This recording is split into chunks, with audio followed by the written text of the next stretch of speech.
That moment when someone smiles at your success, but something in your gut twists. Their words say, "I'm happy for you," but their energy screams something else. This disconnect isn't in your head. It's your intuition protecting you. Most people recognize these relationships too late, after the emotional damage is done, but identifying these patterns is only half the solution. In this video, I'll reveal 8 unmistakable signs someone close to you harbors hidden resentment, and unlike other videos, I'll show you exactly how to address it, heal from it, and build genuinely supportive relationships instead.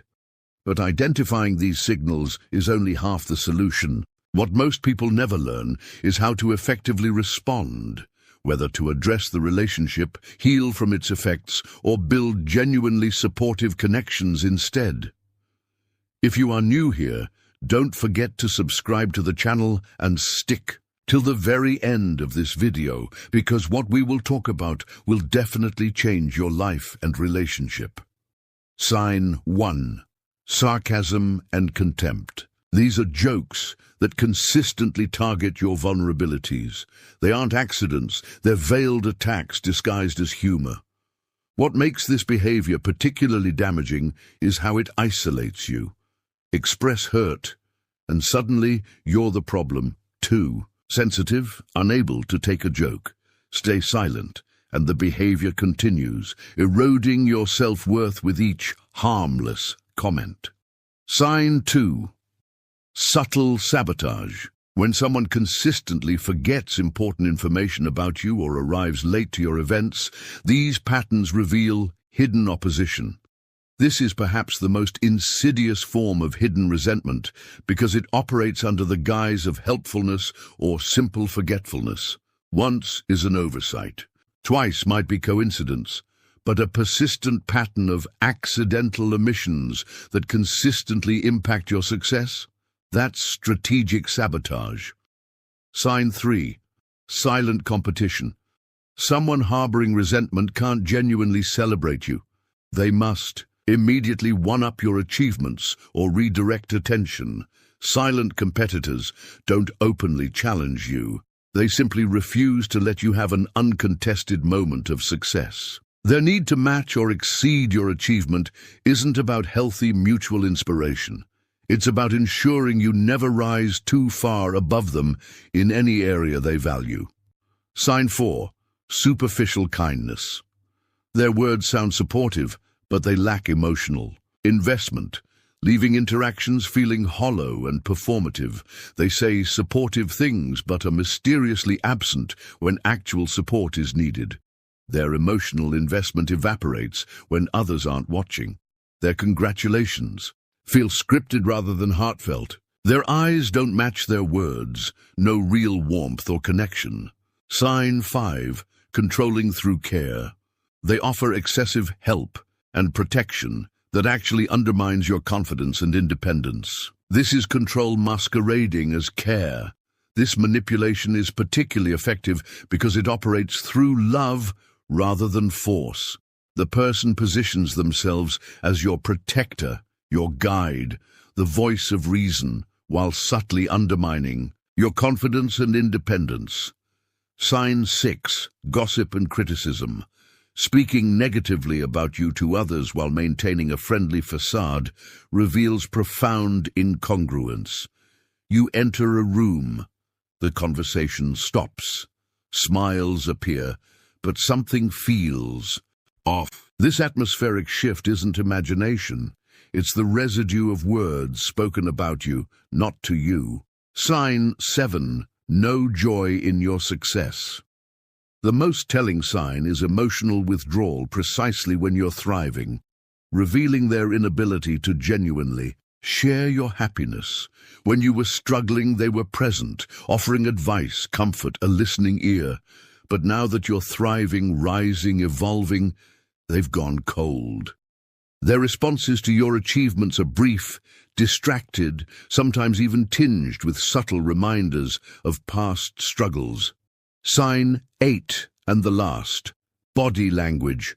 Non-verbal cues like micro-expressions of disgust, physical distancing, and forced smiles that don't reach the eyes often contradict supportive words. The mismatched facial expressions, smiles that appear and disappear too quickly, eye contact that breaks during significant moments, especially when you're sharing success, body positioning that subtly turns away from you, delayed reactions to your good news, a beat too late with congratulations. While recognizing these signs is crucial, it's only the beginning. Now let's explore what's missing from most discussions on this topic. What do I do when I notice these signs in my colleagues, neighbors, or even close friends? What most videos never address is exactly what to do once you've identified these patterns. Here's your practical action plan. First, document the patterns. Objectively, keep a simple journal noting specific incidents without emotional interpretation. This prevents both external gaslighting and self-doubt by establishing concrete patterns rather than isolated incidents that might be explained away. Second, assess the relationship's value honestly.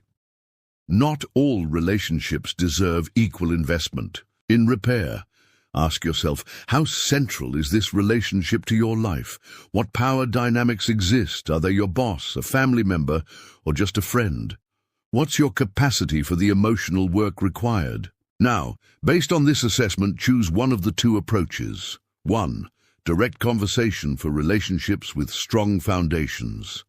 2. Strategic disengagement for more toxic situations. When preparing for a direct conversation, remember that hidden resentment, once exposed, typically triggers one of three reactions: denial, emotional vulnerability, or counterattack. Having response strategies ready for each possibility protects your emotional well-being. Now here's one question a lot of us fail to ask ourselves. What if my intuition is wrong? What if my thoughts of this person hating me is actually wrong? Jung emphasized that everything that irritates us about others can lead us to an understanding of ourselves. Sometimes what we perceive as resentment might actually be our own insecurities being projected outward, or cultural or communication style differences, or even temporary stresses affecting the relationship. To distinguish between genuine intuition and projection, ask yourself, 1. Do these patterns appear consistently across multiple interactions? 2. Have trusted friends noticed similar dynamics? 3. Do I see this pattern repeating across different relationships in my life? This self-reflection isn't about invalidating your experiences, but ensuring your response is proportionate and effective. Addressing hidden resentment requires sophisticated communication. Instead of accusatory confrontations, try this framework when trying to talk things out. 1. Use observation language. Example: I've noticed that when I share good news, the conversation often changes direction. 2. Use impact statements. Example: when this happens, I feel disconnected and hesitant to share important parts of my life with you. 3. Use future-focused requests. Example: I'd appreciate if we could celebrate each other's wins more intentionally. This approach maintains connection while addressing problems, significantly increasing the chances of productive dialogue rather than defensive reactions. Finally, understanding cultural context is crucial when interpreting relationship dynamics. What reads as hidden resentment in one cultural framework might be normative in another. Some cultures emphasize humility and consider effusive praise inappropriate, while others don't. Expectations around emotional expressiveness vary significantly across cultures. Some people just grew up emotional detached, so they hardly express emotions even when you are celebrating wins.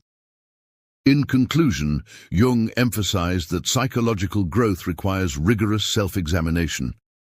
Before concluding, turn the lens inward. Do you recognize any of these behaviors in yourself toward others? Might your own unacknowledged resentments be affecting your relationships? Are you unwittingly contributing to cycles of hidden negativity? This self-reflection isn't about blame, but taking responsibility for the relationship dynamics we co-create. Sometimes the most powerful way to transform a relationship is to change our own patterns first.